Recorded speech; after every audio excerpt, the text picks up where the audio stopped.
Hello everyone, this is Jonathan from Belgium, aka Jonathan no Bijutsu, and welcome to the fourth video of the Ghent t-shirts. If you have watched the other videos, then you already know about the Ghent t-shirt. If this is the first video of the Ghent t-shirts that you're watching, go to my YouTube channel, and then there you can look at all the videos, all the Ghent t-shirt videos, and there you can select a topic to watch. If you're new to Ghent, I suggest you start with the first video that is like an introduction to Ghent and all the important items there is to know about Ghent will be explained there. If you already watched the other three videos, then I would say let's go. So, fourth video, I will talk to you about the little tiny little lamb. I don't know if you can see it well enough on the screen. So the mystic lamb, we have to go to the 15th century in Ghent, and by the time the altarpiece will be finished is around 1430. So who made the altarpiece? The altarpiece of the Adoration of the Mystic Lamb is commissioned by the Ghent mayor Joost Vet, Ghent mayor and like merchant, who commissioned the brothers van Eyck, like Hubert and Jan van Eyck, to make an altarpiece consisting of several panels. And what it's about, it is the Adoration of the Mystic Lamb. In total have been made like 12 panels, and it is a triptych. A triptych altarpiece, like the way I am showing now, is like how the triptych would close. Those are like painted panels on top, and from this side, and then when it closes also the outer side. And the inside, the central and most important piece is the Mystic Lamb. So actually an altarpiece is commissioned for a church or a cathedral and is put there in the chapel. So Joost Vet bought a chapel inside St. Bavo Cathedral in Ghent, and he placed his altarpiece there. He wanted to place his altarpiece in his chapel, Joost Vet chapel. So actually with altarpiece, the reason why it opens and closes is because during most days of the year it is closed, and only like on religious days or festivities they open the like altar piece or the triptych to show to the public. The rest of the year it stays closed. So because there is really a lot to talk about the Adoration of the Mystic Lamb, I can only talk about so few things. So I kinda listed it up in like three major like pillars or like sections, if you will. So first section will be like the depiction and symbolism. There's a lot to see, a lot of figures in there, and also a lot of symbolism, because it is made in an era where people were like very religious.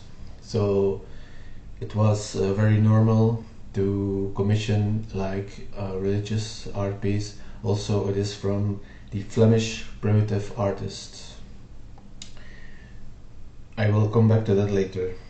So, first section, depiction. What is there to see in the 12 panels? The top panels represent like important and godly figures in the Bible, which is like God, Virgin Mary, John the Baptist, who else is there? Adam and Eve, and that is mostly like it for top panels.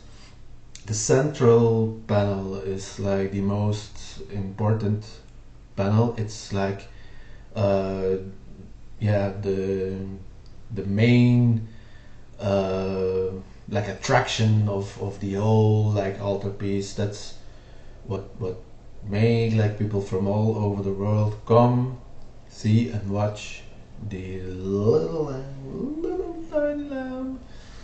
So standing upwards on an altar and with his eyes like looking at us, and it has a bit like that Mona Lisa vibe. Like if you move around, it's kind of like these cards they make, like when you move it the picture moves, but the eyes like it like keep like pointing at you, like looking at you. So it's a bit like creepy in a way. I also made like this like lamb versions. You can go on my socials, like on Instagram or Facebook. I made also about this lamb, like with the kind of like creepy eyes a bit. Then the two outer panels is actually the commissioner, the mayor Joostvedt, and his wife. It's actually very common in those times to make like portrait of yourself and put yourself in the artwork, like put something or a like picture or depiction or whatever like of yourself in the artwork. So that's what they did. Then we got the first like section. The second section, what I will talk to you about, is actually the restoration, because the Adoration of Mystic Lamb is like one of the most artwork in European history that has been the most restored in history from all the records that we know. The first major restoration was around like 15th century by other artists, which they kind of damaged in the process. So my advice to you is, don't touch other people's art, stay away from it, even if you call yourself like restaurateur. No, no, no, no, no. And the second attempt was around like 17th century. There has been like kind of big attempts throughout history, but the biggest is still the one that started around 2012 and is made possible by the Museum of Fine Arts in Ghent. So that started around 2012. By the year 2020, about 70% of the panels have been restored. Also, new ways and new techniques has been used by these mathematicians and a group of collaborators. They developed like this technique to both like reverse and undo like effects of aging process, which is like very like new and high tech, developed in the field of restoration. Mostly, firstly, by using like this high tech, precise like laser techniques and photographs. They could find like the cracks caused by aging process, and with those techniques they're able to kind of like undo it and restore it. That is like first aspect, is like the natural aging process of an art piece. The second aspect is to find like those earlier attempts to restore the painting. What they actually did was just like paint over it. Like, no, it's like a sacrilege, and like, please don't do that. Like, don't paint over someone else's art. Like, it's a true like masterpiece. Like, please don't ever do that. Don't ever do that again. So what they were able to do is undo the damage that the previous artists did by trying to restore it. And very remarkably, what they found was the difference of what the face of the lamp looked like after all the restorations, and the one that it looked now like after 2020. And the result is very remarkable, so I can show you here. And actually, the original from Jan van Eyck and Hubert van Eyck is like more, the lamb has like more like humanoid like characteristics and looks like more like a human face, and actually looks at you. That's like the thing that I talked about earlier on, is like that Mona Lisa like vibe, and really like the eyes like looking at you. And one of my favorites, one that I will do something with about, like this little act, is actually Jan and Hubert van Eyck kind of invented the duck face. Like, yeah, when you look at the lamp, like almost like doing like this. But even better, what I had in store for you is when I saw the movie Zoolander with Ben Stiller and Owen Wilson, I was really like so like cracked up from laughing. And I think you know what I'm like about to do now is like I will do a little like Zoolander move because yeah, we're now like talking about the lips, and that really like I can have like to do it like little add a little magic, like do the video like little fun. So I will do the Zoolander move for you, so watch very carefully now. So I will do it like yeah.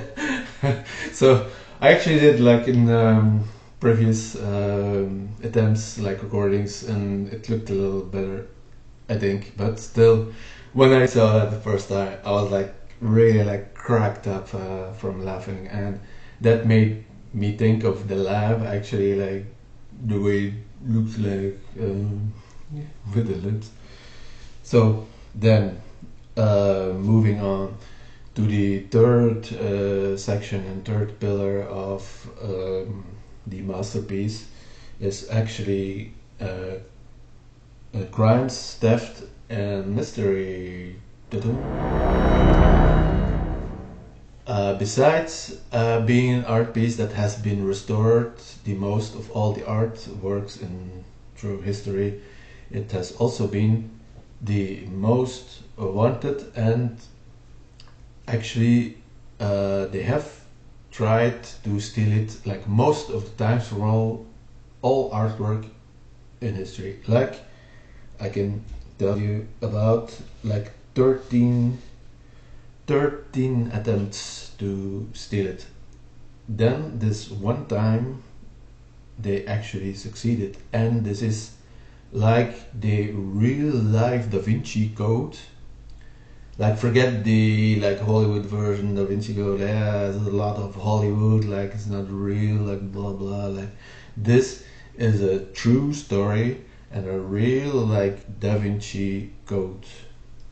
And it starts in April 11, 1934 in Ghent at the St. Bavo Cathedral. At a quiet, like dark, like foggy night, a person sees like two shadows get out of the cathedral holding like two panels, and it seemed they stole two panels from the altarpiece. So what happens is later there comes a note saying taken from Germany by the Treaty of Versailles. So all eyes are on Germany and they think, oh, what's going on? But then a few weeks later is like the real cherry on top of the cake is a ransom note saying the thieves want like 1 million Belgian francs. 1 million! So Belgian francs, yeah, if you're not from Belgium, before Belgium also had his own like currency. 1 million Belgian francs, yeah, now would be like maybe around 400,000 euro. I don't know. I never been really good at math, but it's a lot of money, and the police and the authorities start to like investigate. They write letters, like go like forth and back, and after a while, they are able to return the panel, Saint John the Baptist panel, but one panel still remain missing. The Just Judges panel is until today still missing, and it remains a mystery. Until now, up to today, they're still like looking for the missing panel, and every now and then there's like new leads, like in the media, coming into the news. They start looking into it, they start like digging on places, and it always like end up at a dead end. So they're still not able to find that missing panel. So maybe it's in your house. Maybe like look in your table. You're using it as a table, maybe like using to shut your windows. Oh, the panel. Everything is possible. So this concludes the video of the Adoration of the Mystic Lamb by the brothers van Eyck. If you want to know more about it, you can always Google it. You can also come to Ghent to the St. Bavo Cathedral, where the altarpiece is now resided and well restored. We hope to get the final panels by 2026. It was promised 2024, but yeah, always like delays. And it has been like really a lot of fun for me to record those videos for you. If you want to know more, if you want to see more of my art, you can check my social media, Facebook, Instagram, here on YouTube. If you want like a private tour from me in Ghent, I also give private tours. You just let me know of any like subject in Ghent, culture or history, like art, any other like subject, you let me know. And of course, if you want a Ghent t-shirt, don't be shy and contact me. Also, maybe like put a comment here in the comment section. You can go to my Facebook, my Instagram, email, whatever, everything's fine. Just let me know, and I just need your size. We're also thinking of printing the prints on mugs or like shopping bags. So if you are interested in that, it can be like a really nice like souvenir or gift to give to friends or family. So I see I am now at the end of my minutes and I have to say goodbye. Goodbye. Adieu. Au revoir.